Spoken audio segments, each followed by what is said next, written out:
Good morning, dear students.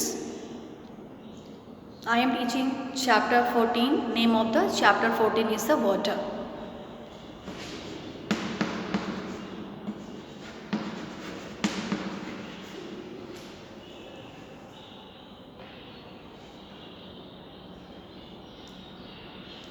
The water cycle, I told yesterday. What is a water cycle? Water cycle includes three processes, that is the evaporation, condensation and precipitation. And what is the water cycle? The journey of water from the oceans to the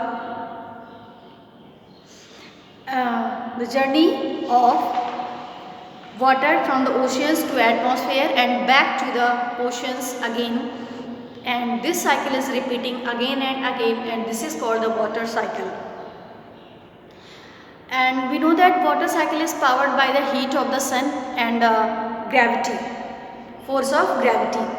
Heat of the sun melts ice and evaporates water, and the gravity makes the rain or snow fall to the ground, and it then makes the rivers and streams to flow from the mountains to the oceans. And apart from the rain, water either seeps into the ground or fills up the lakes and ponds, and the water which seeps in the ground ultimately reaches the sedimentary rock, and its further seepage stops, and hence it collects inside the earth and is commonly called ground water. A part of water which seeps into the earth evaporates during dry season. Another part of this water is brought up by the roots of plants and then let out in the air by the process of transpiration. And the remaining groundwater is also brought up by the man by sinking tube wells and the hand pumps by digging wells. And in the last 50 years there is a tremendous demand for the groundwater, and due to the increase in the population as well as for irrigation and industry, this has led to depletion of groundwater, with the result that the level of groundwater is falling rapidly. This is quite worrisome, as we know that if groundwater finishes completely, it will cause a lot of misery to humans as well as animal population.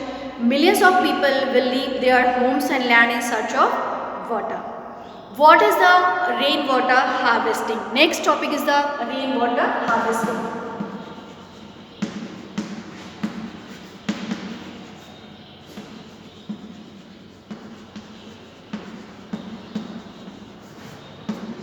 Rainwater harvesting.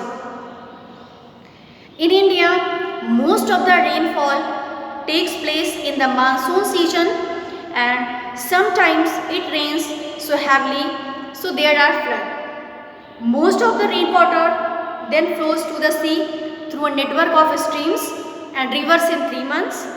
Thus, for 9 months there is a shortage of water because we are unable to harvest this rainwater.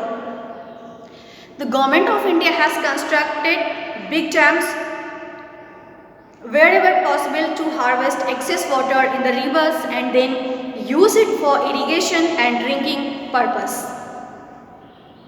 However, this is not sufficient to meet the needs of humans and animal populations.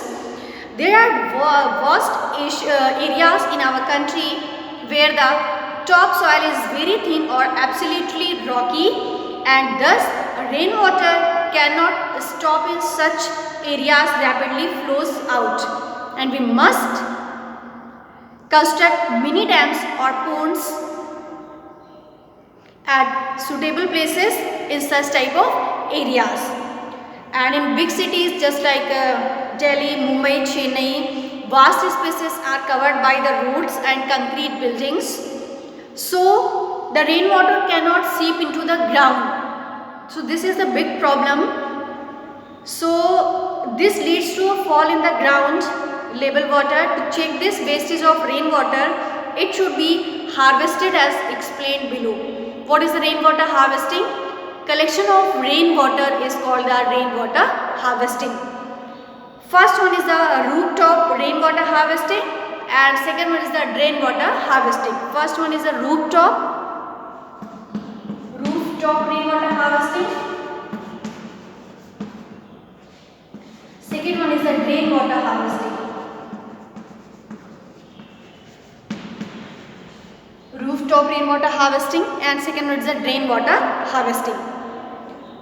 Rooftop rainwater harvesting, in this system rainwater from the rooftop is brought down by a pipe and which empties itself in the filter tank containing sand and pebbles, and the water from the filter tank is then made to seep into another tank for storage, and the government of Tamil Nadu has made it compulsory for the people of the state to construct such tanks for water harvesting.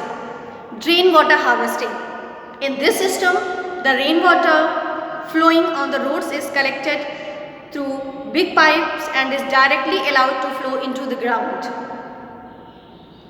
Effects of floods. During hot summer months, you always wait for rain to occur. Why? It makes the weather pleasant, but if it rains continuously, what do you feel? You wish the rain to stop, roads get blocked as water collects here and there and it is very difficult to go.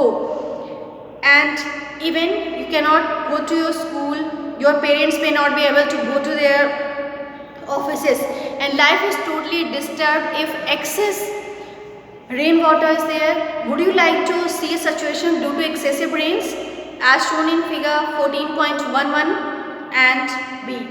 Of course not. Can you list some situations which show that excessive rains have been bad? Some of the consequences of floods are given below: panic, injuries and death. If heavy rains are there, then it will cause panic. It is very panic, injuries and death. Lots of people affected from the excessive rains, and many old people, children and physically weak persons suffer from injuries and even die on account of panic. Water level in rivers, ponds, etc. in oceans rises. Soil erosion. Heavy floods bring about erosion of soil from the fields and making them barren and infertile. Damage to crops. If excessive rain is there, then it will damage the crops. Diseases. Flood leads to different kind of diseases, and because due to the excessive rain, it is mixing of flood water with the waste material and wastewater, loss of habitats of plants and animals. Due to the floods, living places or many animals and plants are lost, causing much damage to the flora and fauna of the affected area. Have you seen earthworm coming out of the soil when it rains? Why so? Why earthworm is coming out during the rainy season? Because during the rains, soil gets filled with water and animals living in the soil like earthworm cannot breathe inside the soil properly. So this is how the floods affected plants and animals' life, and availability of air is affected.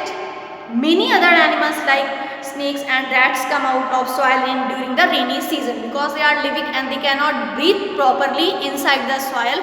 So it is very difficult to take breathe, and when they are coming out, that's why during the rainy season those animals are living under the soil. They comes out during the rainy season because it is very difficult to breathe. So they cannot breathe properly, so they comes out from the soil. Physical damage to houses and industries. This causes great financial loss to the people and leads to breakdown of country's economy.